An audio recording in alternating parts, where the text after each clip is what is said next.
ஜட பிள்ளை எப்படி பண்றதுன்னு பார்க்கலாம். இன்னைக்கு நான் ஆர்கிட் ஃப்ளவரோட பெட்டல்ஸும் நந்தியாவட்டம் இருக்கிறதுலே சின்ன சைஸ் பூவும் எடுத்து இப்போ பண்ண போறேன். இப்போ நான் ஃபோம் ஷீட் எடுத்திருக்கேன். அதுல இந்த பிள்ளைய வச்சு இந்த பிள்ளை எந்த ஷேப்ல இருக்கோ அதே ஷேப்ல வரைஞ்சிருங்க.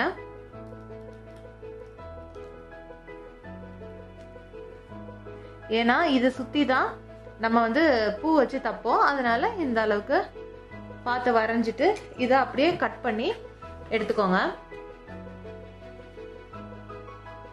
இப்போ இந்த பில்லை ஷேப்புக்கு இந்த ஃபோம் ஷீட்டை கட் பண்ணி எடுத்தாச்சு. இப்போ இதை சுத்தி நந்தியாவட்ட பூவை வச்சு தச்சிடலாம்.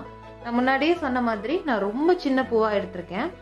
இப்போ இந்த இடத்துல நான் ஆர்கிட் ஃப்ளவர் வைக்க போறதுனால நான் கொஞ்சம் தள்ளி இங்க இருந்து தான் நான் அந்த பூவை தைக்க ஸ்டார்ட் பண்ண போறேன். இந்த மாதிரி வச்சுட்டு இப்படி பூவோட காம்புல குத்தி வெளியில எடுத்துட்டு பூக்கு பக்கத்திலேயே இந்த மாதிரி குத்திடணும். அடுத்த பூவும் பக்கத்திலேயே வச்சு அந்த பூவோட காம்புல இப்படி நீடில குத்தி எடுத்துட்டு பக்கத்து பூவுக்கும் பக்கத்துல இந்த மாதிரி குத்திடுங்க. இப்படி குத்தி நம்ம தைக்கும் போது இது நல்ல டைட்டா கிரிப்பா இருக்கும். அடுத்த பூ வைக்கலாம்.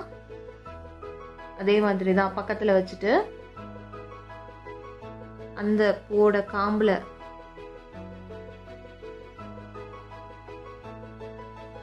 குத்தி எடுத்துட்டு இப்ப இந்த பூவுக்கு பக்கத்துல இப்படி நம்ம இழுத்து வச்சு தைக்கும் போது நல்ல கிரிப்பா ஸ்ட்ராங்கா நின்னுக்கும், ஒன்னும் ஆகாது.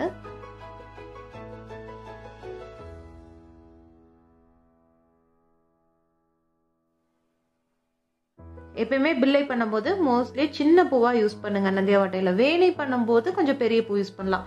ஏன்னா அந்த வேணி பண்றதுக்கு கொஞ்சம் பெரிய சைஸ் தான் ஈஸியா இருக்கும். இந்த மாதிரி பில்லை பண்றதுக்கு சின்ன சைஸ் தான் ஈஸியா இருக்கும். இங்க பாத்தீங்கன்னா நான் ஒரு பாதி தூரம் பின்னிருக்கேன்.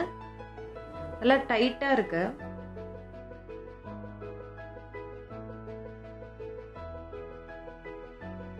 பாத்தீங்கன்னா இது முழுசா நான் தச்சிட்டேன். ஆனா இந்த இடத்துல கேப் விட்டுருக்கேன். எதுக்காக விட்டுருக்கேன்னா ஆர்கிட் ஃப்ளவரோட பெட்டல் வைக்கணும்ன்றதுக்காக நான் இந்த இடத்துல கேப் விட்டுருக்கேன். இப்ப பின்னாடி திருப்பி ஒரு 2 நாட் போட்டுடலாம். நாட் போட்டு இந்த த்ரெட்டை கட் பண்ணி எடுத்துடலாம்.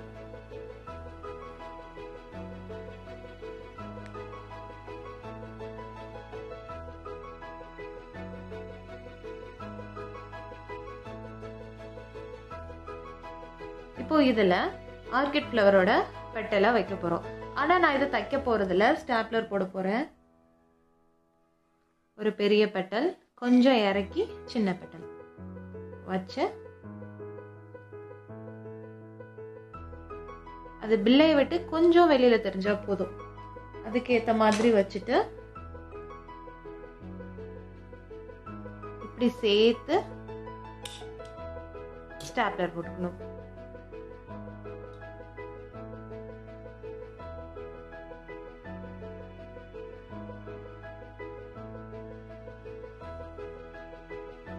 மறுபடியும் 2 பெட்டல் வச்சு ஸ்டாப்லர் போட்டுக்கணும். பில்லையில முழுசா பெட்டல்ஸ் வச்சு முடிச்சாச்சு. இனி அடுத்த ஸ்டெப் என்னன்னா, இப்போ இது வந்து பாத்தீங்கன்னா ரெகுலரா நம்ம பண்ற பில்லை தான் அது. இனி அடுத்தது இதுல நான் வந்து இந்த நந்தியாவட்டம் வச்சே நான் வந்து ஹேங்கிங் மாதிரி பண்ண போறேன். இப்போ அதை எப்படி பண்றதுன்னு பார்க்கலாம். இந்த பில்லையில ஹேங்கிங் மாதிரி பண்றதுக்கு இந்த நந்தியாவட்டம் பூவும் ஒரு கோல்டன் கலர் பீடும் நான் யூஸ் பண்ணி பண்ணலான் இருக்கேன். அதுக்கு இந்த பூல இந்த காம்பை மட்டும் கட் பண்ணி எடுத்துருங்க. அந்த பூவோட மொட்டு மட்டும்தான் நமக்கு வேணும். இப்போ இதுல இந்த கோல்டன் பீடு ஒன்று ஆட் பண்ணலாம். இப்படி ஆட் பண்ணி கடைசிக்கு கொண்டு போயிட்டு இந்த 2 த்ரெட்டா இருக்கிறதுக்கு நடுவுல இப்படி நீடில உள்ள விட்டு எடுத்தீங்கன்னா அந்த பீடு வந்து லாக் ஆயிக்கும்.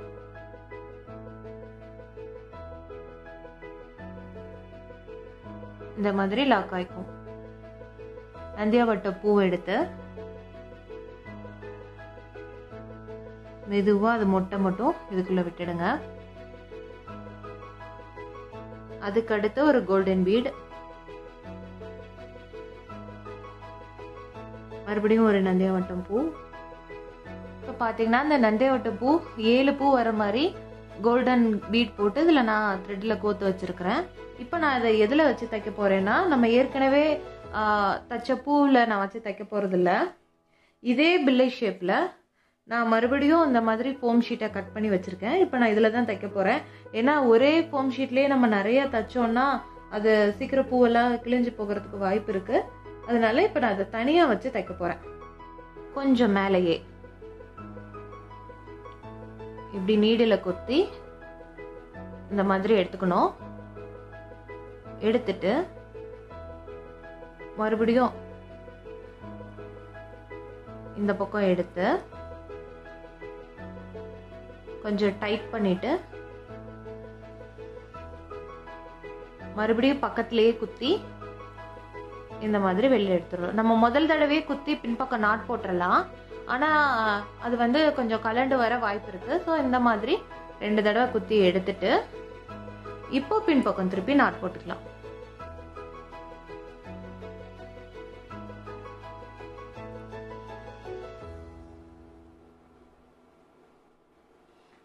இப்படி நாட் போட்டுட்டு இந்த த்ரெட்டை இப்படி கட் பண்ணிடுங்க. இப்போ ஃபர்ஸ்ட் ஹேங்கிங் முடிஞ்சது. இப்போ இதே மாதிரி நந்தியாவட்டம் பூவை கோத்து இந்த பக்கம் ஒரு ஹேங்கிங்கும் இந்த பக்கம் ஒரு ஹேங்கிங்கும் பண்ண போகிறேன். இப்போ பார்த்தீங்கன்னா நான் ஒரு 7 பூ வச்சுருக்கேன். அதில் 6 இல்லை 5 அந்த மாதிரி வைக்கலான்ட்டு இருக்கேன். இப்போ வச்சுட்டு இதே மாதிரி பக்கத்தில் தைச்சிட்டு உங்களுக்கு காட்டுறேன்.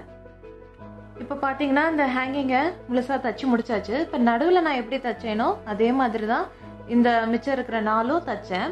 இப்போ இதில் 7 பூ வச்சுருந்தேன். இதில் 6, இதில் 5, அதே மாதிரி இதில் 6, இதில் 5 வந்து பின்னாடி பிள்ளையில் பின்னாடி கட்டுறதுக்கு இதில் நம்ம வந்து கோல்டன் கலர் த்ரெட்டை ஆட் பண்ணிடலாம்.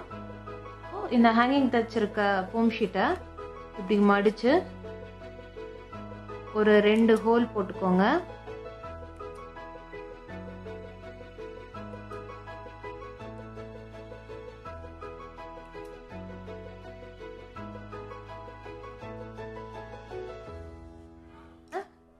இதோட சேர்த்து வச்சு தச்சிடலாம். வச்சுட்டு மேலே அந்த பில்லையும் நம்ம இப்படி வச்சிடணும். கீழே இருக்கிற ஃபோம் ஷீட்ல இருந்து இப்படி மேலே எடுத்து மறுபடியும் இந்த மாதிரி கீழே இது பண்ணிக்கணும்.